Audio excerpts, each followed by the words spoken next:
भाई बहनों को जय मसीह की, प्रेज द लॉर्ड। आइए हम प्रार्थना में जाएंगे आज के वचन के लिए। प्यारे पिता पवित्र परमेश्वर पुरुष मसीह, मैं अपने आप को आपके हाथ में सौंपता हूँ प्रभु जी।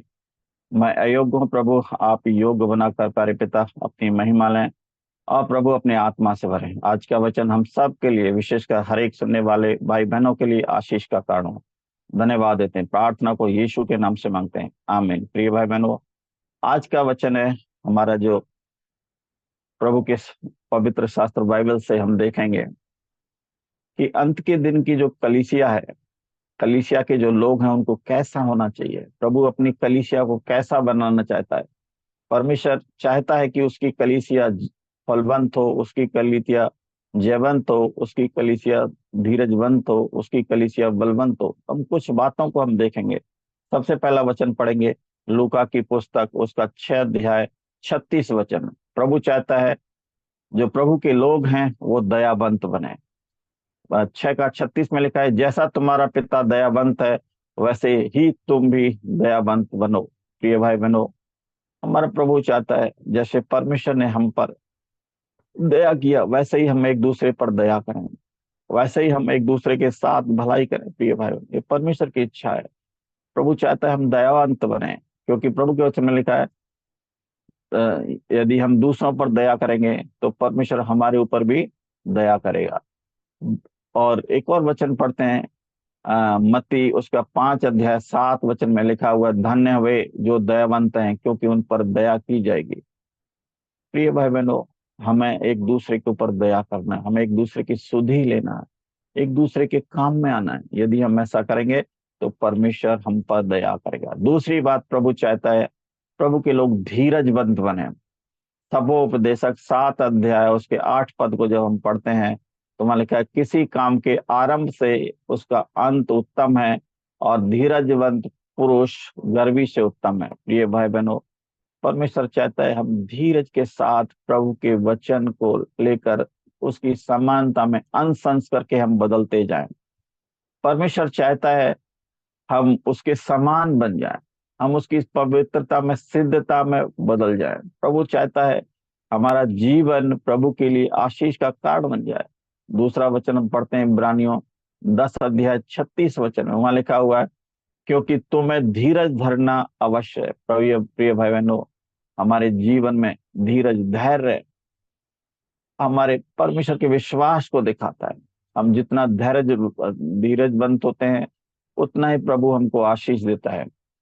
इसलिए प्रिय भाई बहनों, प्रभु के वचन में लिखा है, क्योंकि तुम्हें धीरज धरना अवश्य है ताकि परमेश्वर की इच्छा को पूरी करके तुम प्रतिफल पाओ। प्रभु चाहता है हम हमेशा धैर्यवान रहें, हम साहस के साथ परमेश्वर का आने की बाट जोते रहें। प्रिय भाई बहनों, प्रभु तीसरी बात हम देखते हैं, परमेश्वर चाहते हैं फलवंत हो। प्रभु कहता है मैंने तुम्हें इसलिए चुना है कि तुम बहुत सा फल लाओ और तुम्हारा फल बना रहे। ये प्रभु की इच्छा है। प्रिय भाई बहनों, यूहन्ना 15 का 8 में ये स्पष्ट रीति से लिखा है। प्रभु कहता है तुम तभी मेरे चेले ठहरोगे।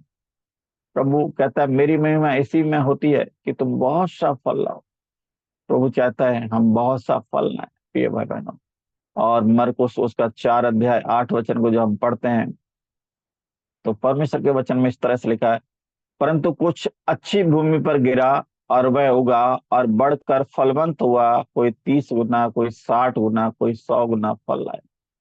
प्रभु यही चाहते हैं प्रिय भाई बहन, जो परमेश्वर के लोग हैं वो बुरे कामों से फिर कर परमेश्वर की सिद्धता में, पवित्रता में, आत्मा के फलों में, संसारिक आशों में बढ़ते चले जाएं। ये परमेश्वर की योजना है प्रिय भाई बहन आपके लिए। चौथी बात, प्रभु चाहते हैं हम बलवंत बने। इफिसियों 6 अध्याय 10 वचन को यदि हम देखें तो इस तरह से लिखा हुआ, निदान प्रभु में और उसकी शक्ति के प्रभाव में बलवंत बनते जाओ। ये प्रभु चाहता है हम हर समय अपने आप को प्रभु के हाथ में सौंपते रहें। प्रभु के वचन में लिखा, तू दिन और रात परमेश्वर की व्यवस्था में ध्यान दिए रहना, ऐसा करने से तू फलवंत बनेगा, तू बलवंत बनेगा। ये प्रभु की योजना है प्रिय बहनों। और हम पढ़ते हैं तिमोथी की पुस्तक में भी पढ़ते हैं, इसलिए हे मेरे पुत्र तू उस अनुग्रह से जो मसीह यीशु में बलवंत होता जा। प्रिय भाई बहनों, आज हम देखते हैं परमेश्वर का अनुग्रह हमारे जीवन में बहुत तेज से हुआ है। प्रभु हमको बलवंत बनाना चाहता है, प्रभु हमको फलवंत बनाना चाहता है। पांचवी बात देखते हैं, प्रभु चाहता है हम जयवंत जीवन जिए। प्रकाशित वाक्य उसका 2 अध्याय 7 वचन को जब हम पढ़ते हैं तो वहां लिखा है, जिसके कान हो वो सुन ले, जिसके कान हो वो सुन ले। परमेश्वर आत्मा से क्या कहता है, कलीसिया से क्या कहता है। प्रभु के वचन में लिखा है, जो जय पाए मैं उसे उस जीवन के पेड़ में से, जो परमेश्वर के स्वर्ग में फल खाने का अधिकार दूंगा। प्रिय भाई बहनों, प्रभु चाहता है हम प्राण देने तक विश्वासी रहें। यदि हम प्राण देने तक विश्वासी रहेंगे तो प्रभु हमें उस फल को देगा जो प्रभु ने अपने स्वर्ग में रखा है। प्रभु ने लिखा, धन्य वे लोग जो अपने वस्त्रों को धो लेते हैं, क्योंकि उनको जीवन के वृक्ष के पास आने का अधिकार मिलेगा।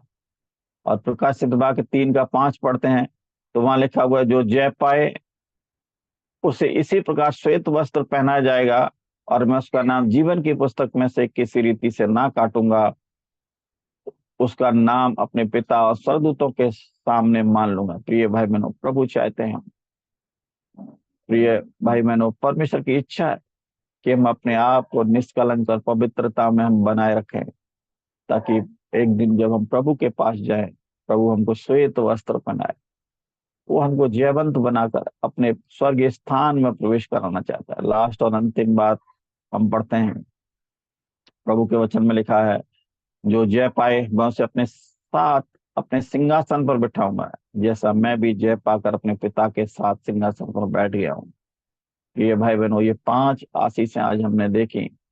प्रभु अपने लोगों को सबसे पहली बात दयावंत बनाना चाहता है, दूसरी बात धीरजवंत बनाना चाहता है, तीसरी बात फलवंत बनाना चाहता है, चौथी बात हमने देखा बलवंत बनाना चाहता है, और लास्ट और अंतिम बात प्रभु चाहता है हम जयवंत बने। परमेश्वर इन वचनों के द्वारा आप सबको बहुत आशीष दे। सबको जय मसीह की। Praise the Lord.